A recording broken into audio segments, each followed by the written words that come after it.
Kelly. This morning, I do want to talk to families that may be going through with a loved one with a mental disorder or persistent sickness, chronic in sickness that may be going through. So I'm gonna hit it from a family's standpoint. First and foremost, I want to say to you that whatever you're going through with and all, know that the Lord is with you in the midst of it. Yes, it can seem overwhelming at sometimes, can even get to the point that you're wondering, what else can you do? How much of it may be your fault. All of these things can come up, and you may have some people that criticize because they feel like that you're not doing as much as you should, in the midst of it all. Um, but you have to know for an assurance to you. I do want to say this though, that whoever it is in your family that is going through with a mental health disorder, that we have to remember that they, number one, they do still have their own personal personality. There may be times when they may not comprehend everything that you're saying. You're going to go through a time when they are on their meds and they seem like they're doing okay and they're, on a great recovery. And all of a sudden they decide, I don't want to take them anymore. I'm doing okay. I don't need them. And have a setback.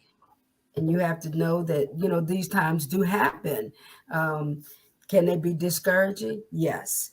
But I say to you, it's important that you have a support group that you can work with. I remember, oh Lord, I'm sorry. I remember when I was going through at one point with them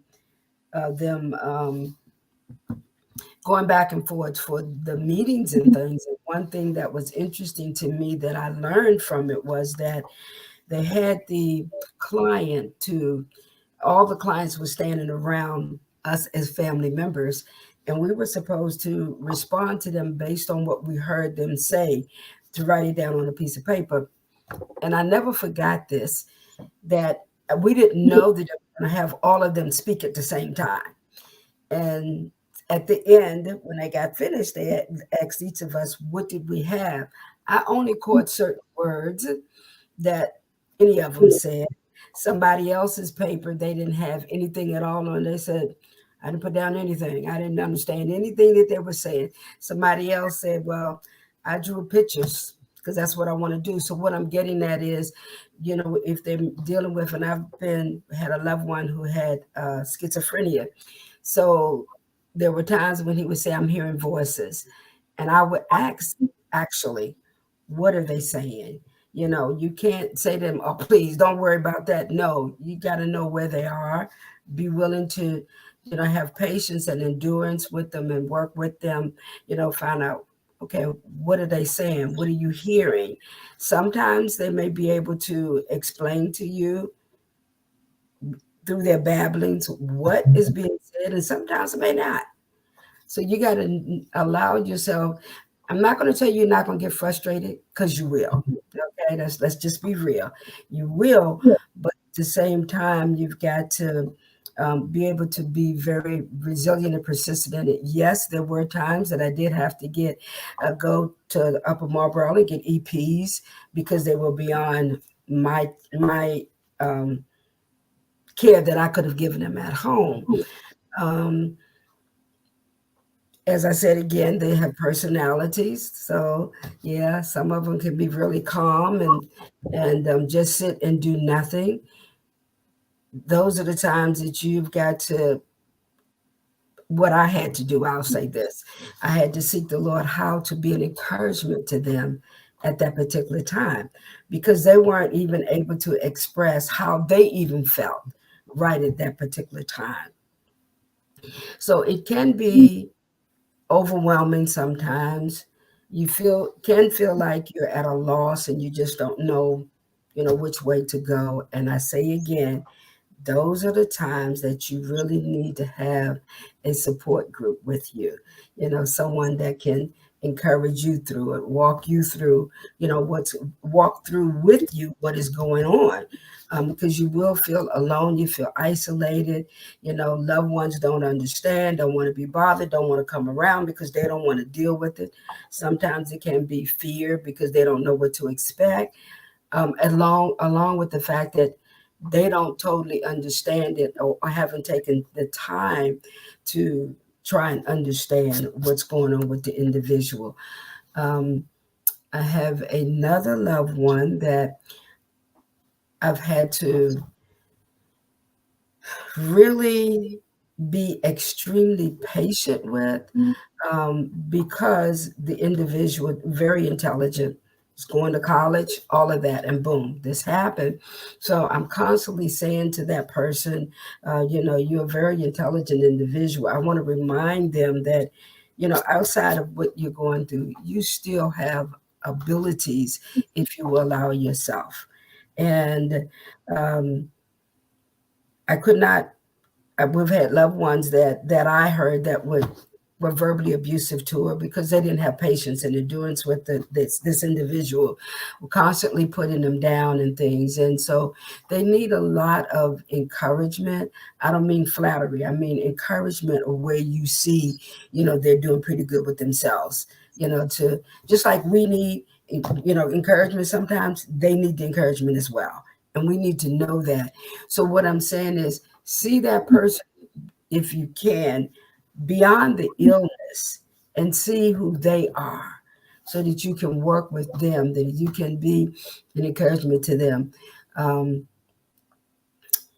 Sometimes they with this particular person I'm talking about, they would leave and no one would know where they were. They wouldn't call. They, were irresponsible, and it was overwhelming for the family. So in all of these things, you're going to have endurance, going to have some long suffering with them, you know. Whew, and yeah, you'll get to a point where you feel like I just can't do it anymore. Um, I'm very grateful that for the times that I had to call to get the EP, that they were very nice about it when they came to the home. Um, Everyone can't say that. Sometimes has been a bad situation. So you need to. With me, I had to learn God to give me wisdom of how to function through this, because you still have a life. You still got to move on. You still got to be able to do things for yourself in the midst of all of it that's going on. Because if you don't take care of yourself, you don't have a support group, and you feel isolated, and you don't know which way to go and everything. It become to a point that it adds insult to injury in the whole situation. This is something you don't want to have to deal with. You know, um, you got to know when to step back and just let them be them. You can't make them take their meds. You can encourage them to do so. Um, Learn from what you have gone through with them, so that when they're at a time when they don't want to, you may have to talk to them. What's going on? What's causing you not to want to take your meds? Do you want to recover? Ask questions. Don't you need to be taking? You don't get no recovery. No, you can't go that route, because that pushes them even farther away. That's with any situation, but especially with someone that you're dealing with a mental disorder. Remind them that you love them, because they definitely going to feel unloved. They're going to feel like that nobody cares, and if we go through that, if we go through those type of times in our lives, and we don't have a mental disorder, imagine what they're dealing with if they do have one. you know so as I say again, being able to be patient with them, being able to stand with them, being able to just um talk about what you yourself are dealing with within it, because you're not going to understand all of it. None of us do. And don't fool yourself because they're going through a good time, and um they're on their meds and look like life is going good, and boom, all of a sudden something may happen to trigger them to fall back. So these type of things that we need to be aware of, in as when we're dealing with someone, or walking through, I should say, I don't want to say dealing with, walking through life with someone that has a mental disorder. You know, sometimes they may feel like that they have no compassion for other people in the midst of the situations. You have to know that that's part of it. And it's important that one thing that I've learned is to, do some research, because everybody doesn't go through things the same way. So, it's good to have research. So, you know, what can I expect in this? Excuse me. How and who can I reach out to? Because everybody's not going to understand it. Everybody's not going to want to be bothered. I just call it like it is. So we have to make sure that, we ourselves, that we do what's necessary um, in all of it that you're going through. I have to say, yes, the Lord is with you. Do we understand why He's allowed these things? No. But the most important thing that I have learned to do is to trust Him in the midst of it. you know um, you may have family members that are fearful of them based on some false information that they may have heard, but they're not willing to really talk to you about it. um, you can't talk to all, and I say it again, to all the family members, because everybody don't understand and don't want to understand. Some don't want to be bothered. Some are not able to endure with you in the midst of what it is that you're dealing with. Um, those are the main things that I have personally have come to understand and realize in the midst of this is, number one, and in the midst of whatever it is that they're going through with, that they have good days and bad days just like we do. I mean, we have, you may not have a mental disorder. You may be going through with some other type of sickness. And there are times when you feel like you're tired of taking your meds. They do too. But we just see the results of it even more, in situations such as this. Um, there will be times that there can be very cheerful. And as I said, there are times when they may totally shut down. There are times they may seem erratical. But the thing you need to do is work towards having strong endurance and able to go through this trial along with them. To know again that whatever you're going through, that God is with you in the midst of it. And there are resources out there to help you, to be able to know how to work with the individual that is going through this particular situation. Again, can it sometimes be overwhelming? Can it feel frustrated sometimes? I know I'm repeating myself, but I just want to make sure you hear me. Yeah, there will be times that you will feel overwhelmed in the midst of it. That's when you need to reach out to whoever your support group is, so that you yourself don't cause your own self to become so stressed in it that you begin to get sick. Then you're no help to yourself or to the individual. Thank God for being able to share, this little bit with you. Um, because there may be times in the midst of it also that they don't even comprehend, what you're saying to them, because they're at that um, erratical moment. Okay. But you got to know how to stay calm in the midst of it, to not add insult to the whole situation. Day by day, it wasn't something that came overnight, you know. And since we are a faith based organization, I will say this: it took a lot of prayer on my part. It took being able to have my heart open to the Lord, to just say, God, I don't know how to deal with this right now.